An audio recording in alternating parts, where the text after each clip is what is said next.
जय हिंद। हम 2-4 दिन पहले उत्तर प्रदेश में गए रही हैं। तो वहाँ पेट्रोल हम जब भरवैनी पेट्रोल दरौली घाट से पार होके हम गईनी सिकंदरपुर में जाके पेट्रोल भरवैनी। तो पूछनी कि भैया रे पेट्रोल के रेट का बा। तो लोग बोलल कि 96 रुपया कुछ पैसा। हम मना अचंभित हो गई कि भाई इतना कम पेट्रोल कैसे हो गई। हालांकि बिहार और यूपी के ज्यादा डिस्टेंस नहीं थे, 2 किलोमीटर 3 किलोमीटर के मात्र दूरी बवे। तो हम सोचनी कि भाई बिहार में 108 रुपया कुछ पैसा, यहाँ खाली 96 रुपये कैसे हो सकता।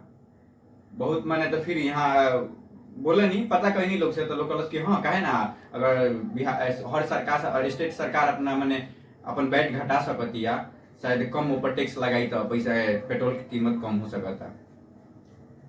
हम बिहार के मुख्यमंत्री नीतीश कुमार जी से पूछे के चाहते नहीं कि बिहार में ऐसा का बा बहुत अमीर लोग बा का यहाँ जे रुआ ये 12 रुपया के डिस्टेंस से रुआ पेट्रोल रख ले बनी इतना ज्यादा कीमत बढ़ा के का है।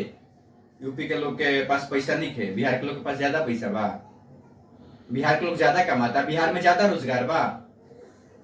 हालांकि बिहार की जनता हो अभी कभी भी एगो चीज देखे जब महंगाई पे बात आवेला, अगर तेल के दाम बढ़ेला तो जनता बिलबिला उठेले, पूरा देश में बवाल हो जाला।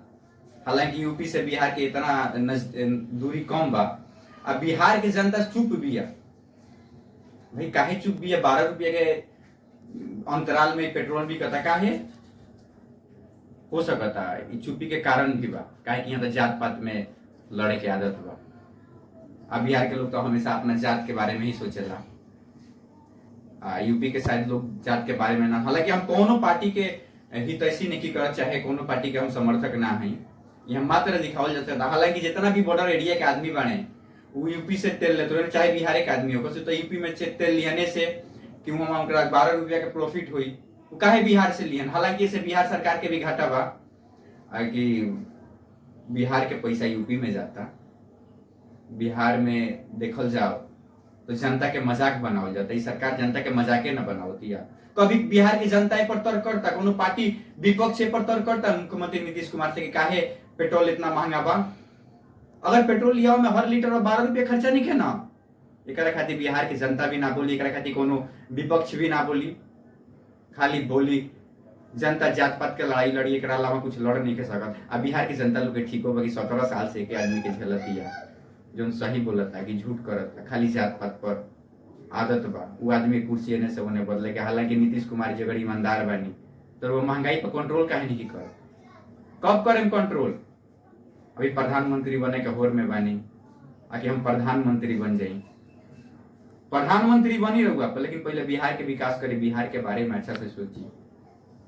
यूपी की जनता तब बहुत खुश भी आ जब हम इतना सुननी बात रही 2-4 आदमी से, 5 आदमी से। हालांकि हमारे पास समय ना रहा, वो तो बहुत खुश रहे कि बाप रे ताला कि यहाँ इतना बाबे 12 रुपया का डिस्टेंस में पेट्रोल बा। हमरा की ऐसा कुछ नहीं थे।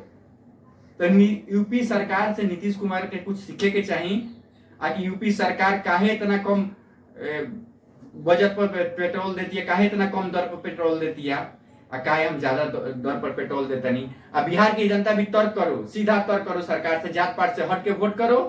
अब बिहार के के बारे में सोचो, जात पात से हट के। शायद नीतीश कुमार अगर बढ़िया नहीं की तो हमनी के नीतीश कुमार ना चाहिए हमनी के। ऐसे बिहार के बारे में का राय बा कमेंट बॉक्स में जरूर बताएं लोग। चैनल के सब्सक्राइब ना कर तो चैनल के सब्सक्राइब करें। कैमरामैन रंगीला के साथ हम विश्वजीत सिंह किनवार, जय बिहार टीवी।